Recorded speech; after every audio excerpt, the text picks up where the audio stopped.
good day. So this is the part 2 of our lesson 1.1 about quadratic functions and their graphs. So for this video, we'll discuss about the properties of the graph of a quadratic functions. So the graph of f of x, so f of x denotes for a function equals ax squared plus bx plus c is a parabola that, so remember that the parabola is the graph of quadratic function. So the parabola opens up if a is greater than 0. It means that if the value of a here, this one, is positive number, and so the graph or the parabola opens up. But if a is less than 0, it means it's negative, so the parabola opens down.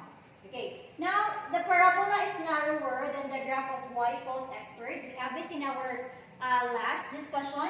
If a is the absolute value of a is greater than 1, so it means it's a positive number, basta greater than 1, and wider, so mas dapat, if a or the absolute value of a is less than 1. You can have 0, no, dili within 0 for this. Okay, kung 0 si a, that would not be a quadratic function. Okay, 0 would si x squared. So, wala, dili siya pwede. Okay, basta, you can have negative numbers, except 0 for this. Okay, malinear function naman na siya. Okay, axis of symmetry can be solved even, or can be identified even without a graph. So, using this formula, x equals negative b over 2a. So remember this formula. We have the vertex, negative b over 2a. This is the axis of symmetry. And the value of your axis of symmetry is substituted to the value of x sa mga function, quadratic function. And then you can get the value of y. So this is for the y coordinate. This is for the x coordinate. So we have the vertex there. And for the range, so the range, kaya di ba ang mga y values, the x are the domain, the I is the x values, so range is for the y values. So range is the set of y such that y is greater than or equal to the y coordinate of the vertex. So this one, kani siya. Sa y coordinate of the vertex, if a is greater than 0. This also, you should also consider the value of a. If a is positive. So if it's positive, you use greater than. And y, the range is the set of y such that y is less than or equal to the value of your y coordinate here in the vertex. If a is less than 0, it means if a is negative. So if it's negative, you use the less than or equal to 0.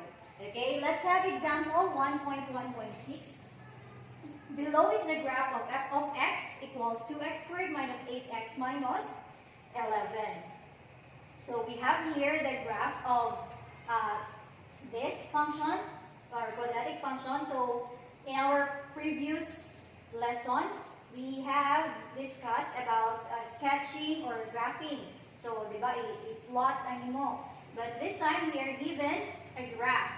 So, given this graph, we can clearly, or we can already identify this following nga mga properties of quadratic function. So, what is the vertex ani nga quadratic function using this graph? So, as you can see, asa sila dapit, diba, the vertex? Recall that the vertex is the turning point of the graph of the parabola. So, kung asa sila mag-meet, good, diba? So, here is the vertex of the parabola. The vertex of the parabola, or the vertex of the quadratic function. So, this is point. First, i-write x coordinate, and then the y coordinate. So, this is 2, the point, 2, 3 is the vertex of the quadratic function, or the vertex of the parabola. Okay, we have now the axis of symmetry. So the axis of symmetry is the value of x that divides the parabola into two equal parts. So these broken lines here, mo na siya ang nag-divide sa ato parabola into two equal parts. So what is the value of x? The value of x that divides the parabola is x equals 2. Okay, for letter C, point P prime corresponding to point P. This is to P. Okay, so point P prime, we have this here, 1, 5, the point 1, 5, and the point 3, 5. And we have 0, 10, and 4, 10. So, your parabola should be a mirror, ha? Mirror siya. Kung saan, pila ka units nag-move to the left, that should be the same unit you move to the right. So, okay, kung dili siya pareha, let's say for example, this is your graph. Kung naa-diri, ay nga niya, dako kaayo. So, this is not, your answer would be wrong, ha? So, dili mao. Okay, now, point P prime is 1 unit to the right, to the left of the axis of symmetry. Correspondingly, point P is 1 unit to the right of the axis of symmetry. So sila duha is 1 unit, both are 1 unit to the left and to the right. Yeah. So P prime to the left, 1 unit to the left. P is 1 unit to the right. And that's also the same with point Q prime. So point Q prime is 2 units to the 1, 2. So 2 units to the left of the axis of symmetry. Correspondingly, point Q is also 2 units to the right of the axis of symmetry. Now let's have the range of this function.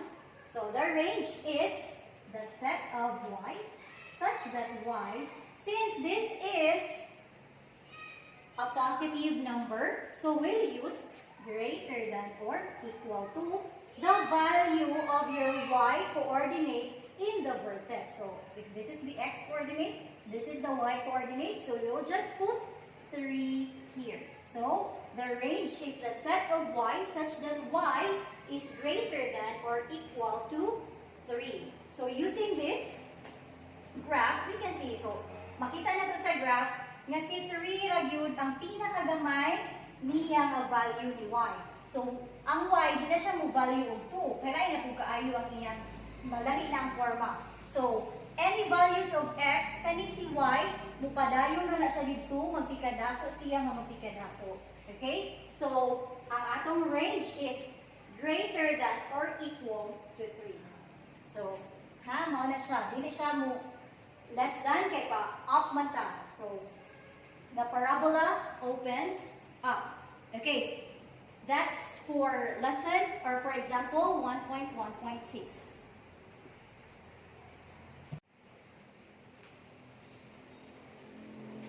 Lesson 1.1.7.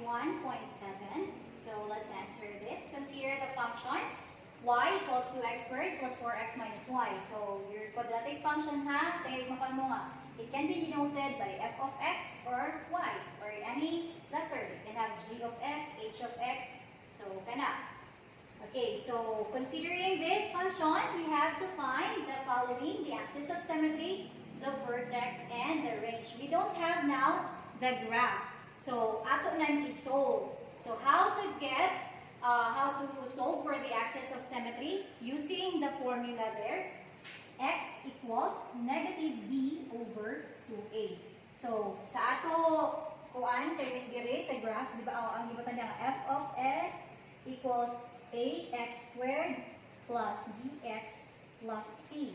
So, this is our a, this is our b, and this is our c. So, using that, plot ra na to. So, we have negative 4 over 2 times 2. So, negative 4 over 2 times 2, this is 4 over, negative 4 over 4, or the answer is negative 1. So, our axis of symmetry is x equals 1. Okay, so, next, we have the vertex. So, to get the vertex, this is the value of y, the x coordinate. So, ang ato na lang himuon is to substitute this for the value of x. Okay, di ba? From here, the vertex, so ang first niya, ang x coordinate is the axis of symmetry. So, using this value, we can get the value of y. So, there, y equals 2 times negative 1 squared plus 4 times negative 1 minus 1. Okay, so this is 2 times 1. Negative 1 times negative 1 is positive 1, so 2 times 1. 4 times negative 1 is negative 4 minus 1. Okay, 2 minus 4 is negative 2. Negative 2 minus 3 is negative 3. Okay, next we have the vertex now, negative 1, negative 3. Okay, so we have the range. Using this, kung ang atong a is greater than 0, so we'll use the value, the set of y, such that y is greater than or equal to the value of your y. So, kay ang range, di ba, kay y? So, the value is negative 3. So, that's how you answer this without using the graph or without looking at the graph. Okay, for this one, tingali maglibog ha, kay, di ba, positive ni. But what if we have negative 4 there? So, to answer that, negative times negative 4. Maupod ni ang kasagaran nga sayot ang uban. So, 2 times 2. So, kay negative, kung tahay negative 4 ang value ha, ni x, for this, kung tahay ako na change yung negative 4, so yun na niyang forma. So, that is 4 over 4. Kay negative times negative is positive. And so, we have a positive number. So, the same sila 1, but be careful with the sign. Okay, that's it.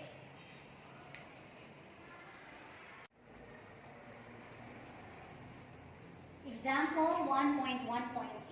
So, sketch the graph of y equals 3x squared minus 6x plus 4. So, using the properties of the quadratic function, we'll sketch the graph of this function.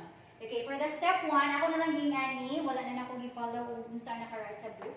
So, for the step 1, we have to determine if the parabola opens up or the parabola opens down. So, ganina sa properties na to, the parabola opens up if a is greater than 0, and it opens down if a is less than 0. So, we have here the value of a, which is 3. So, the parabola opens up since a is greater than 0. Okay, next, step 2 is to determine and draw the axis of symmetry. So, to get the axis of symmetry, that is x equals negative b over 2a.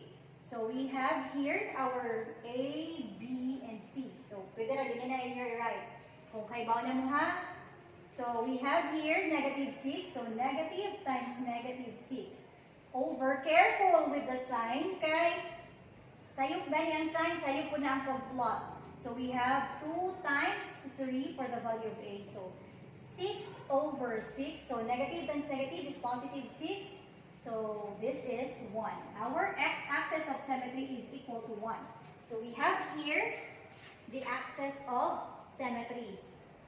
Positive 1. So, i-draw na lang nato daan. Ano ang atong axis of symmetry. Okay. So, that is the axis of symmetry, kanang atong broken line. So, we have the vertex. To get the vertex, we'll just substitute the value of our x to this function. Okay, so y equals 3 times 1 squared minus 6 times 1 plus 4. Okay, this is 3 minus 6 times 1 is 6 plus 4. So, 3 minus 6 is negative 3 plus 4, that is 1. Okay, 6 minus 3 is negative 3. Negative 3 plus 4, so, subtract sila, that is positive 1. So, our vertex is at 1, 1.11. Okay, to plot the points, so kung ang atong center is 1, 1, so to plot the points, kato galing table of values, so plot 2 points lang atong himuon. So for the x or y, we can have the value to the left of 1 or to the left of 2. So x man na ba? To the left of 1 ba ni x or to the right of 1? So kung kani ang atong axis of symmetry, it means diri ang center, pwede ta mo gamit kung 2 points to the left or 2 points to the right. We can use 2, 3, or we can use 0 and negative 1. So for this one, we'll use 0 and negative 1. Kaya nga naman, kung si 0, mas dali ra man nato dali ra nato makuha ang answer. Dali ra siya i-solve.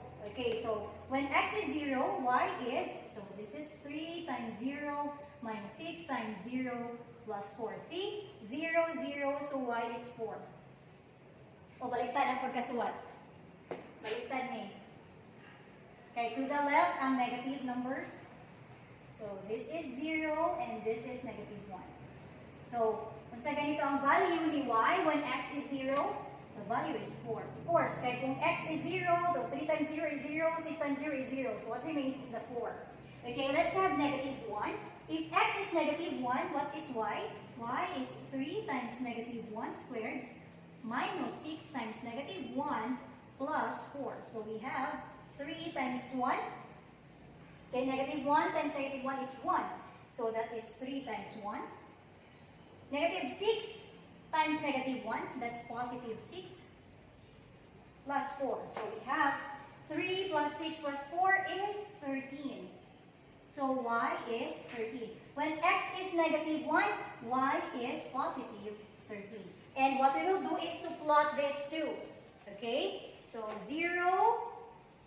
Ano naman si 0? Okay, 0, 4. 1, 2, 3, 4. So, 0, 4. So, here is 0, 4. And negative 1, 13. Negative 1, 13. So, kani. Negative 1, 13. And then, step 5 is to reflect. Reflect the points, or the plotted points we have in the left. So, i-reflect na to siya sa right. So, pwede po kung nag-start mo sa right, i-reflect ninyo sa left. So, kung nag-move ta of 1 unit to the left, so 0, mag-move po tag 1 unit to the right. So, kung mag-move tag 1 unit, so see, if x is 2, y would be 4 also. So, kanara ang pag-reflect. So, ni-move ta of 2 units to the left, to 1 to negative 1. So, move po ta of 1 or 2 units to the right. So, 1, 2, 1, 2. Dapat pareha. So, if x is 3, the value of y would be 13. So, mauna ang pag-reflect ha. So, you don't have to solve for the value of y using these 2 points for our 2 values of x. Kaya we know that they will get the same answer. Okay, so step 6 is to draw the parabola. So, dili gid perfect ang akong parabola. Okay, there. So, that's it. So, using these steps, you can sketch the graph.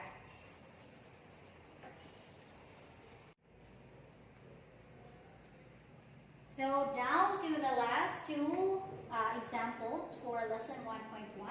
Let's have example 1.1.9. Determine whether the function f of x equals negative 3x squared minus 12x plus 8 has a minimum value or maximum value. Then find the minimum or maximum value. Okay, so kung kani ang atong graph, if the graph opens upward, the graph has a minimum value. So minimum ang iyang value. It means ang pinaka-ubos niya nga value, ang pinaka-ubos yun nga value for y. This is for the value of y. So, ang pinakagamay nga value ni y.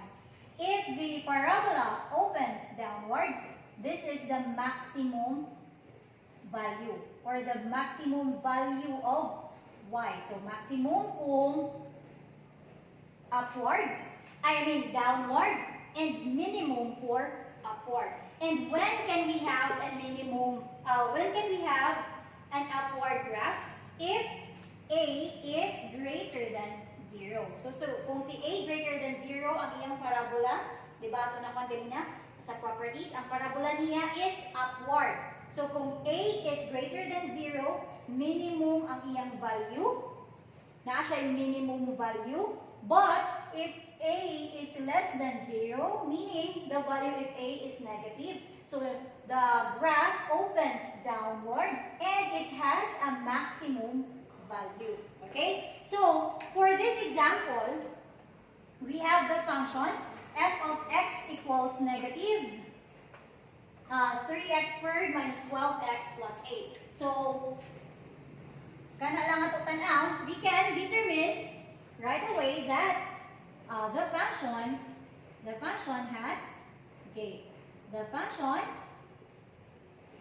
has a maximum value because this is a downward parabola. So if the parabola opens downward, it has a maximum value. So the function has a maximum value. So to get the maximum value, we'll just get the vertex. So isolve na to ang vertex. But before we can solve for the vertex, so isolve na to ang axis of symmetry. So for the vertex, anyway, ang vertex kay axis of symmetry for the x coordinate, and then substitute the value of x to get the y coordinate. So the vertex, so let's start with the x, negative b over 2a. So what is negative b here? That's negative 12 over 2 times negative 3. So we have negative 12 times negative times negative 12, that's 12. Positive 12. 2 times negative 3 is negative 6. So 12 divided by negative 6 is negative 2. So we have the value of x for 2 and then substitute it to y, to the f of x. So yeah, we can use y. Okay, negative 3 times negative 2 squared minus 12 times negative 2 plus 8. So we have negative 3. Negative 2 times negative 2 is positive 4. When you multiply negative to negative, the answer is always positive. Okay, negative 12 times negative 2, that's positive 24 plus 8. So this is negative 12 plus 24 plus 8. Negative 12 plus 24 is positive 24. Diba, i-subtract ni sila. And then copy the sign of the bigger number. So 24 ang dako. So positive 12 plus 8. 12 plus 8 is 20. So y is 20. So we have a vertex nga negative 2. So the vertex is negative 2 and 20. Negative 2, 20 ang point. Now we have the maximum. The value of your y is the maximum value. So the maximum value is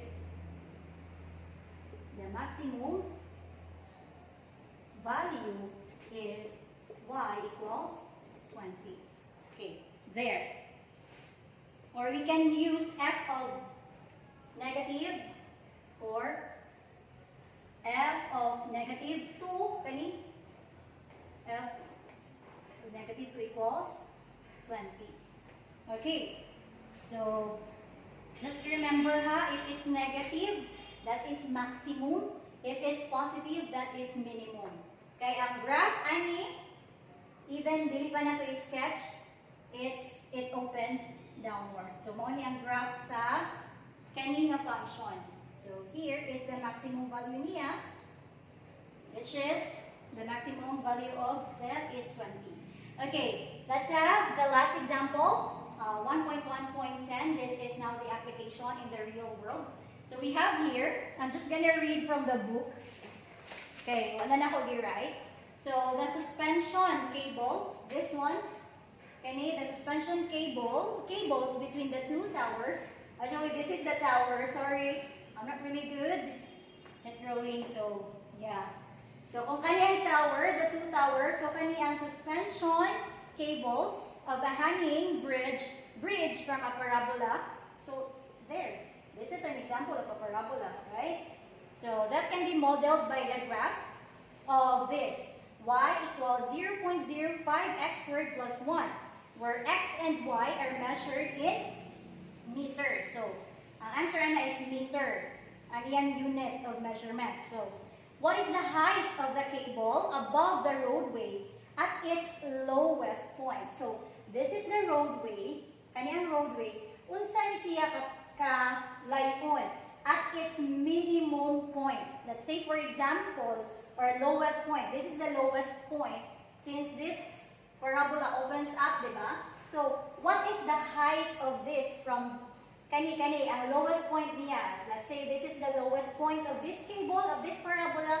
So, what is the height of this from this roadway? Okay, mo na ang ato nga kuhaon, ang ato ansiran. So, what is the height of the cable above the roadway at its lowest point? So, since this is, we are talking about the lowest point, so we'll get the vertex. So, the same rang paagi na yan ito. So, the vertex, first we'll get the value of x. So, x equals negative b over 2a. So, we have there negative b. We don't have a negative b here. Diba? Okay, this is a. Yang linear is the b. But we don't have b, so we'll just use, put 0. Kay 0 ang b. And then 2 times 0.05. Okay. When you divide 0 by any number, the answer would always be 0. Kung nasa babaw si 0. Let's say, for example, 0.05 direto niya naasa ubos si 0. Si 0 ang denominator. So, kung si 0 ang denominator, di 0 ang answer, but this is undefined. Undefined ang tawag na niya. Ha? So, kung si 0 ang numerator, the answer would be 0. But if 0 is the denominator, it would be undefined. Syntax error na siya sa calculator. So, remember that. Okay, so x is 0. What is b now? What is y now when x is 0? So we have, substitute lang ni to this. So 0.05 times 0 squared plus 1. So any number you multiply with 0 is 0. So y is 1. So the height of this, the height of the cable above the roadway at its lowest point is 1 meter. Since, di ba, ang x and y is measured in meters, so the answer, the height of the cable above the roadway at its lowest point